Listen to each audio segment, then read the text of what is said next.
Começamos mais um programa Família e Sociedade, direto dos estúdios da TV Mackenzie, proporcionado pela sua chancelaria. Você vai estar aqui conosco, comigo e também com a minha esposa. Olá, seja bem-vindo ao nosso programa. E o nosso programa de hoje aborda um tema muito importante, que é sobre divórcio. Nós trouxemos um especialista para falar do assunto, o pastor e professor Vadislau Gomes, que é professor de aconselhamento bíblico, professor convidado, né, do Centro de Pós-Graduação do Jumper. Obrigado, pastor, pela sua presença conosco. Um prazer, Fernando. Bom estar aqui. E já que estamos já abordando o assunto, divórcio é realmente um problema no nosso contexto, no nosso país? Quando as pessoas abordam qualquer coisa que seja problema, eles querem levar para número 1, né?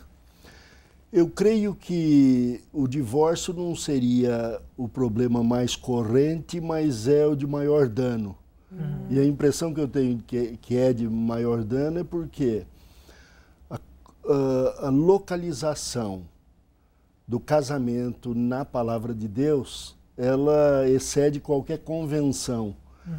Foi o próprio Senhor Deus que instituiu o casamento, ele foi o que levou a noiva para o altar, ele que fez o casamento, ele colocou as leis, então. Mas só uma coisa, eu sou especialista em aconselhamento, mas não em divórcio, eu sou casado há quase 45 anos. Que exemplo. É muito bom. Uma bênção.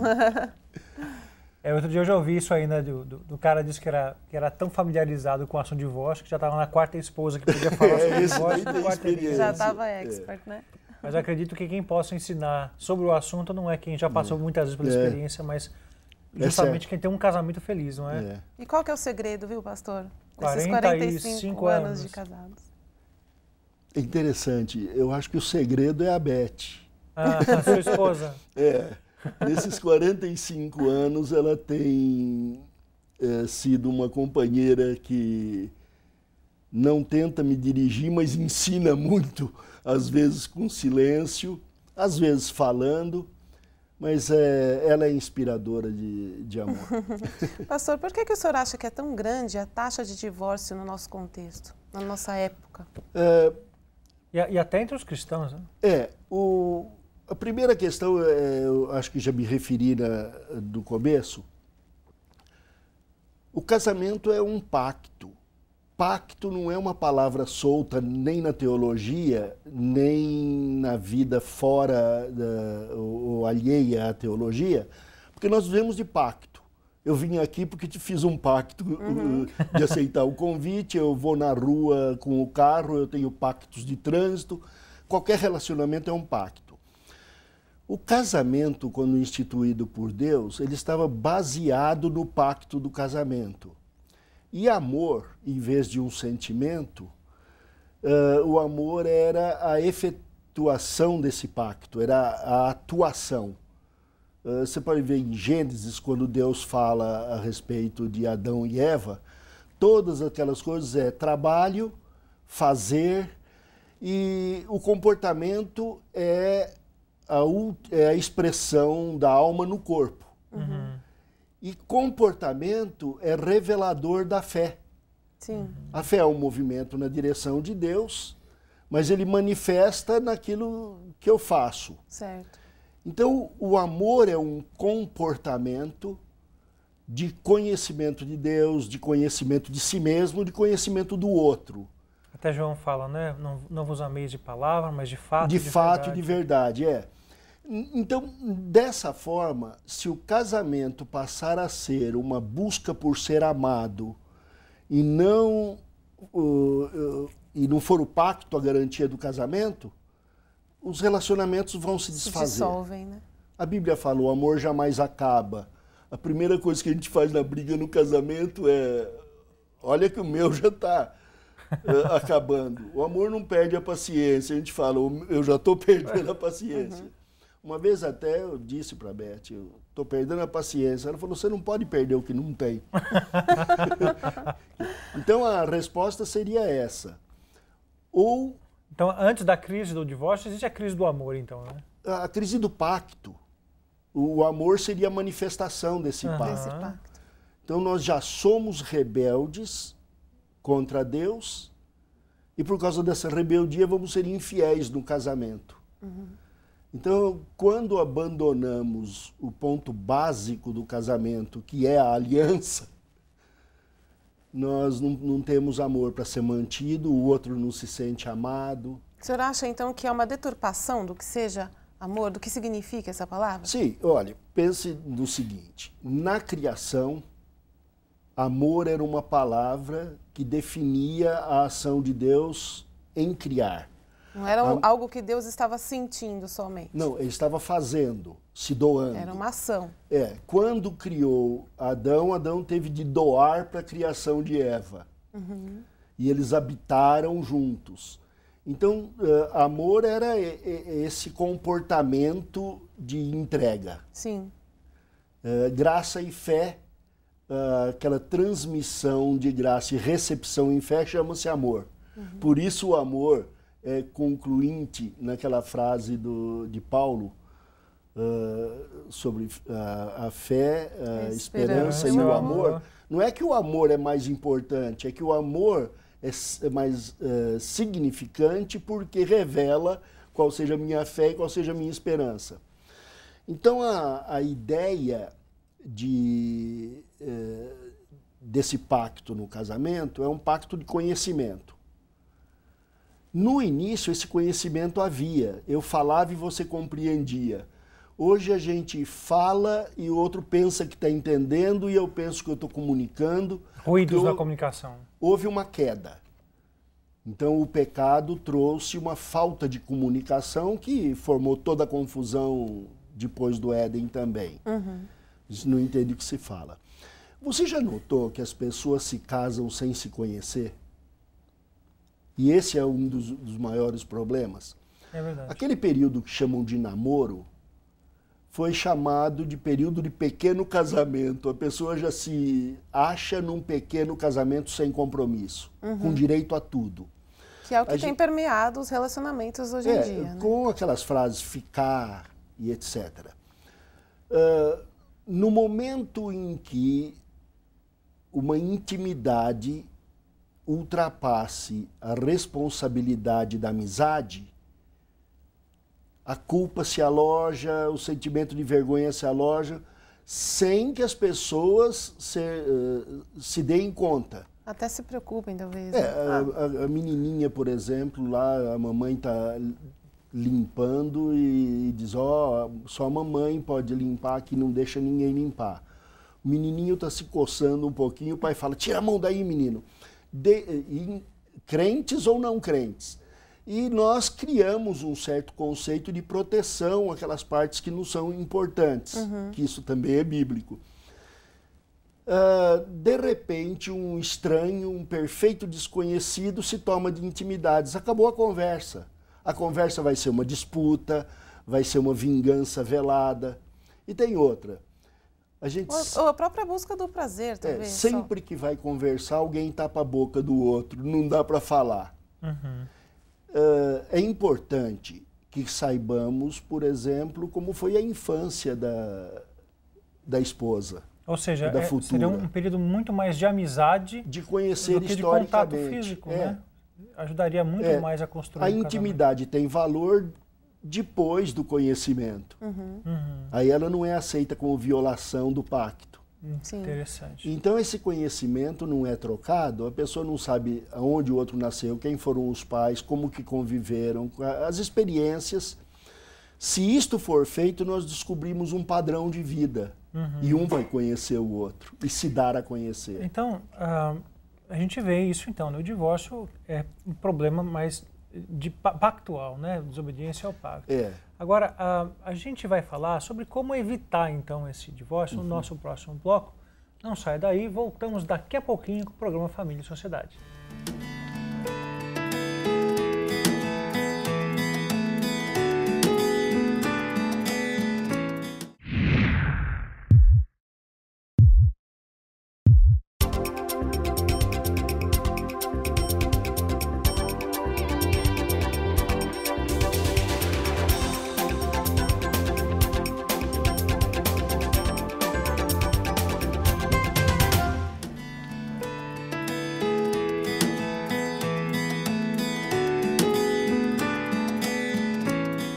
voltamos com o programa Família e Sociedade, falando sobre um tema importantíssimo e triste ao mesmo tempo, que é o divórcio.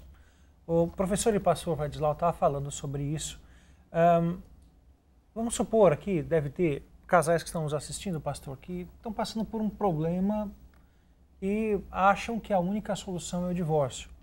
O senhor acha que em alguma medida o divórcio pode ser a solução para um casal em crise? Se tomarmos a palavra solução como boa resolução, não. O divórcio é produto de pecado.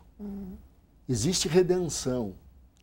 Muitas pessoas acham que não pode divorciar, mas o Senhor Jesus, que é a lei e a graça, Ele mesmo traduziu a lei para o que pode ser aplicada para nós hoje, confirmando que há casos em que o divórcio é necessário, pela dureza do coração. Quando os dois corações são duros ou um coração é duro e não é transformado, o divórcio é permitido. Uma outra coisa também diz a palavra de Deus que num caso de adultério, a parte fiel, a parte que não traiu, tem o direito do divórcio. Então, ele é solução de problema, não boa resolução. Agora, vamos pensar que não é necessariamente um caso ou outro, que é um casal que está discutindo, que não consegue sentar, que discorda em tudo. A famosa incompatibilidade de gêmeos, né? Será que isso existe? Como a Bíblia fala sobre isso em outros termos. A Bíblia diz que é carnalidade. Espiritualidade não é um enlevo, nem um entusiasmo. Espiritualidade é a aplicação da justiça de Deus na terra e domínio do Espírito Santo sobre nossa matéria. E quando nós dominamos a nossa matéria com o Espírito, nós estamos fazendo aquilo de a fé influenciando os comportamentos. Então, nesse caso, se duas pessoas amam ao Senhor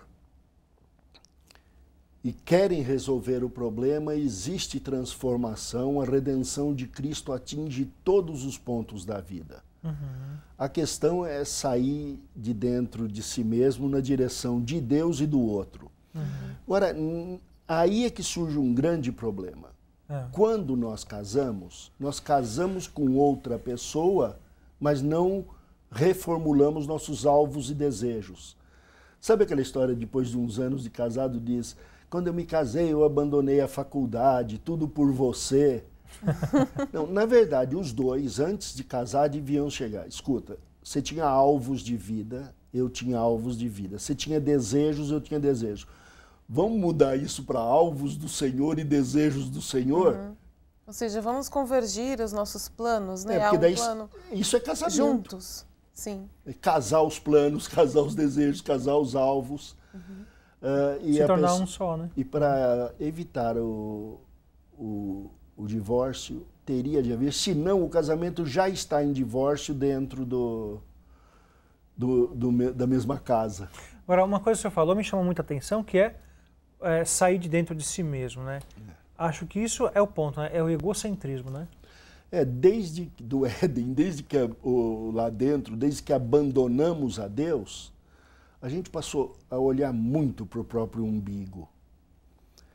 Então, o que há ali? As pessoas procuram autorrealização, mas Deus diz: realize a minha imagem em você, porque foi para isso que você foi criado. Quando eu encontro o outro, encontro a querida, a amada, eu tenho esse mesmo processo de produzir a vida em relação a ela. Produzo primeiro a fé, levo-a para junto de Deus, produzo uma ordem moral, uma ordem jurídica, que é da fidelidade do casamento, e uma ordem estética. E isso exige sair de dentro para entregar a vida pelo outro. Como a Bíblia diz para o marido, como Jesus se entregou pela igreja, né? Exatamente. Às vezes há aquela discussão, a mulher é submissa, o homem é o líder, e todo mundo se esquece de que o homem entrega sua liderança pela mulher. Ele não lidera em causa própria, ele não diz, eu vou, você vem atrás. Ele diz, meu bem, o que seria o melhor para você? Ele lidera em favor dela. Ou seja, não existe o verdadeiro amor sem sacrifício, né? E a mesma coisa em relação à mulher quanto ao marido. Ela não se submete a ele como escrava, como escrava ou em servilidade, mas ela se entrega ao pacto, aceitando aquela liderança que é em favor dela, novamente graça e fé. Se submete ao casamento. Ao casamento, é uma prova de amor do próprio marido. Né? E isso é amor. Então, daí, uma pergunta já, estou sendo entrevistado, eu entrevisto. Fica à vontade. A mulher que aceita a liderança do marido está aceitando dele um sacrifício ou está fazendo a vontade dele? Liderar em favor da esposa é sacrificial. Importa muito o sacrifício. Sem dúvida. E o interessante é ver como isso, cada um entendendo e cumprindo o seu papel, como isso gera um ciclo virtuoso, né? Porque o amor do marido, esse amor sacrificial, ajuda a mulher a submeter a ele. A submissão da mulher ao marido ajuda o marido a amá-la como Cristo amou a igreja. É uma simbiose. Ou seja, você busca a felicidade do outro, né? Talvez isso seja o que a gente menos encontre nos nossos dias, né? As relações hoje são mais baseadas naquilo que o outro pode me oferecer e não naquilo que eu posso oferecer ao outro. E na maioria de nós esquecemos isso porque esquecemos que é reflexo da igreja e a igreja é reflexo do casamento. Não estamos falando de muitas coisas diferentes. É verdade. Estamos falando de um relacionamento entre pessoas diferentes procurando encontrar a igualdade de Deus. Sim. No começo eu falei que Beth tinha trabalhado a minha personalidade e eu nesses anos trabalhei a dela. Uma experiência recente foi depois que ela teve um AVC e sendo escritora e tradutora, ela perdeu muito da comunicação. E no primeiro ano eu fazia o meu trabalho e fazia o dela, corrigia dela. E o esforço que ela fez foi muito grande. E minha alegria foi quando ela entrou no curso de mestrado de teologia filosófica, que mostrou que havia recuperado completamente. Que coisa maravilhosa. Nesse período, eu creio que eu tive de deixar muito do meu ministério. Claro. Do ministério que os homens querem ver. Pois o meu primeiro era esse. Estava cumprindo o seu pacto. E isso é interessante, porque é uma das primeiras missões dadas ao ser humano, tem a ver com a aliança com o sexo oposto. Né? Bom, mas nem sempre as coisas têm solução. Imagino que alguns de vocês que estão nos assistindo já sejam divorciados.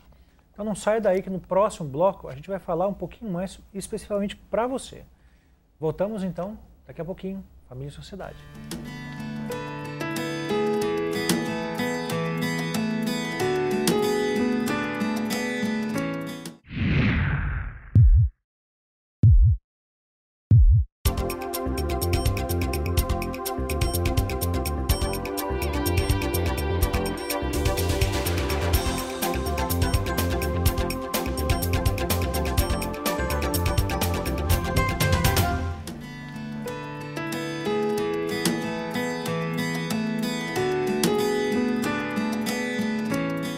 Voltamos com o último bloco de Família e Sociedade falando sobre divórcio. E se você é uma pessoa divorciada, se você está agora no seu segundo relacionamento, não perca o que a gente vai comentar aqui. A gente está com um pastor e professor Vadislau, especialista em aconselhamento bíblico. Como está o coração de alguém que passou por um divórcio? Algumas pessoas podem não refletir. Mas olhando para os filhos de casamentos desfeitos, nós percebemos tanto cristãos quanto ateus ou de outras, até de seitas, eles refletem o problema porque passam a desconfiar de que haja alguma solidez em qualquer outra coisa. Imagine isso. Não foi fiel a Deus, não foi fiel à esposa, vai ser fiel a alguma coisa na vida e sem fidelidade, ou seja, até aos sonhos, a gente é desfeito. Uma completa insegurança, né, para no coração dessa Então, criança. eu creio que o coração está descrente, Machucado. descrente de relacionamentos, ferido, ira, amargura, mesmo Culpa, muitas vezes. culpa, muitas vezes sempre vem junto, né? Nós nos iramos quando somos culpados porque achamos que ninguém... Mas é realmente um período... Elizabeth é filha de lar desfeito. E nós experimentamos a cura para essas coisas. Nós temos de reconhecer que não é problema deles e não é nosso. Uma vez eu vi uma comemoração de 75 anos de casado, os filhos faziam 50 e os netos 25. Que bem, Perguntaram para o velhinho, você nunca quis acabar o casamento? Ele falou, em casa nunca teve revólver, então a gente foi levando. Eu não sou certo, não sou o melhor marido, Beth não Beth é a esposa perfeita, mas como toda mulher tem... A gente vai mandar uma cópia para o programa para ela. E eu creio que chegamos, como eu já pensei nas minhas crises, em deixo o ministério ou não deixo o casamento ou não deixo, se eu não sentir, pelo menos falei. Mas Deus tem acertado o coração. E eu creio que se a pessoa estiver casada pensando em divorciar, deve agarrar com forças, a não ser que a dureza do coração seja maior, de um deles. Se já se divorciou, deve pensar bem como foi o processo. Algumas pessoas pensam que divorciou, pecou e não tem redenção. Não tem mais recuperação. Aliás, eu estava vendo uma pesquisa que dizia que boa parte dos casais que se divorciam se arrependem depois, né? A ideia de que as pessoas se casam mais é para sair de casa, por alguma razão.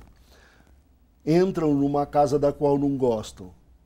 Ao sair dessa, vão entrar noutra de que não gostam também. Então, às vezes, voltar para o conhecido. Às vezes, mesmo que o amor não seja bem exercido, ele existe. É verdade. Fomos criados para amar. E essas luzes vêm para cristãos, não cristãos, é como sol e chuva. E aí vem os sentimentos, esses sentimentos ruins, de quem sabe a amargura, a ira, acabam se apagando com o tempo e a pessoa começa até a sentir saudades de quem se divorciou. Né? Ou mesmo se as pessoas cristãs têm condições de confessar suas culpas, de um exame de si mesmo. Até um não crente pode fazer um autoexame, o problema é o que ele vai fazer com a culpa. É verdade. Mas às vezes a valorização da pessoa amada fica maior do que os outros problemas da vida, então é possível um retorno. Talvez numa situação como essa a pessoa perceba que, apesar dos defeitos, perceba que ela tem defeitos e que o outro também tem, né? É verdade. E aí o relacionamento compensaria essas faltas. Que né? seria essa admissão de que todos somos caídos, de que todos somos pecadores e que todos somos passíveis de redenção. Alguns são chamados para redenção eterna, mas de uma certa forma a permissão de redenção de coisas desse mundo, redimir amizade, redimir casamento, é uma graça comum de Deus. É verdade. E só para você ter uma ideia, né? Ontem eu tive a notícia de um amigo que voltou a se casar depois de 9 anos de divórcio. Se casou com com a primeira esposa. E você sabe que falando isso, eu me lembro de alguns também que eu já vi voltar. E parece que a alegria da volta e aqueles direitos que a gente abre mão nessa volta facilitam a formação de um casamento melhor do que era antes. Mais maduro, mais cônscio, né, do que estão perdendo, né? Biblicamente, o casamento não precisa acabar. Ele pode acabar em certas circunstâncias. Não necessariamente porque Deus dá ensejo a que haja volta e um casamento não precisa. Mas há pessoas que já chegaram ao final, depois casaram-se com outras e têm outros filhos. Eu creio que o ensino do apóstolo São Paulo é que a pessoa permaneça da forma como foi encontrado por Deus. Às vezes não há retorno, já se casou com outros, tem outros filhos, tem filhos pequenos, como é que vai fazer a volta? Então, as igrejas precisariam abrir os olhos para amparar esses casos, dar esperança, porque esperança sempre existe, sempre. E o cuidado com essas pessoas, é claro que, como toda joia preciosa, riscada, pode ser polida, mas fica menor, também o ministério de uma pessoa que teve esses problemas vai ficar menor. Mas eu fico imaginando, ineficaz, não sem poder. Eu fico imaginando um problema nesse sentido, né? Por exemplo, se eu sendo pastor, né? O senhor sendo pastor também, a gente passa por um divórcio. O que vai ser do nosso ministério de ensinar? Como a gente vai ensinar sobre família, né? Então, eu tenho muito receio de uma resposta direta, sem alisar um pouco, porque tem amigos meus que se divorciaram e voltaram ao ministério. Eu vou dizer minha posição pessoal diante de Deus.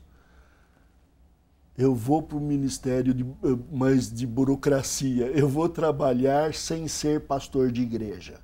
Pode ter certeza. Paul Pierce, que foi o fundador de Visão Mundial e de Samaritan's Purse, ele se divorciou por um problema de pecado dele. Depois de alguns anos retornou e ele resolveu que ia abrir missões, ajudar outros a abrir missões. Ele mesmo não estaria na linha de frente. Então, se eu descrer que o ministério é recuperável, eu estou descrendo da redenção de Deus. Mas só que existem formas nessa redenção de Deus. Entendi. E algumas delas me impedem de exercer certas frentes. Como o senhor disse, né? A joia foi polida, mas ficou menor. Então a gente tem que arcar com o peso e com as consequências. Com as consequências. Aliás, isso é até um alerta para a gente, né? Se a palavra de Deus e a determinação de Deus, a lei de Deus não é suficiente, pensar nisso, né? Que as consequências do nosso pecado são tremendas. Eu sei que Deus preparou algumas coisas em Moisés, não foi Moisés que decidiu. Moisés, como tipo de Jesus, morreu antes de entrar na Terra. Mas o fato de ele ter morrido antes é um alerta para todos nós para andarmos bem nesse deserto. O divórcio pode ser um deserto. Eu tenho certeza de que os propósitos de Deus aí para nós prevêem mais em Cristo, agora que ele já morreu, prevêem mais do que sofrer no deserto. Bom, a gente precisa parar por aqui, reverendo. O assunto está muito bom e podemos falar sobre outros temas ligados a casamento, a unidade no lar. O senhor já está previamente convidado para voltar, para a gente fazer outros programas nesse sentido. E obrigado pela sua presença e ter atendido o nosso convite. Obrigado por ter convidado, Fernando.